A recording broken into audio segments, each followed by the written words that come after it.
the scene. idea that you have a still image from a scene that you're looking at, and we as humans can innately know that the person is standing very close to the camera and the mountains way in the back must be very, very far away from a camera.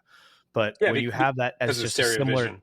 Yeah, as a singular two-dimensional image, there isn't without the human understanding of that, it is just a two-dimensional plane where everything is relatively equidistant from each other.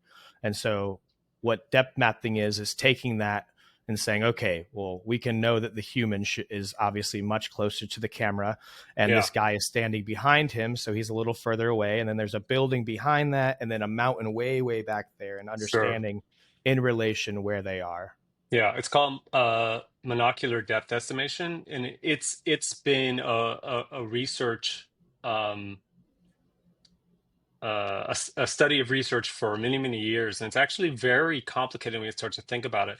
Now, in video, right, in moving imagery, there's some interesting, we can see 3D because we have two eyes, we have left and right. If you just have one eye, you innately know what's closer and farther away, but it's not the same.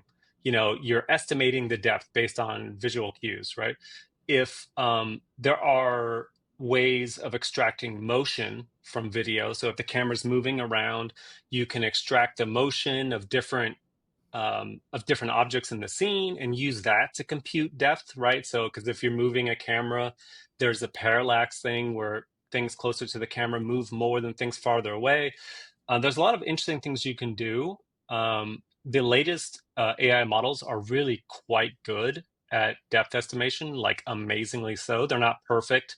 So that's where our artists come in to, sometimes it gets weird where it might think that like this object back there is somehow at the depth of my chair or something instead of being way back there. That happens sometimes. There's a lot of things like that. So our artists go in and modify this depth map to make sure it's perfect, right?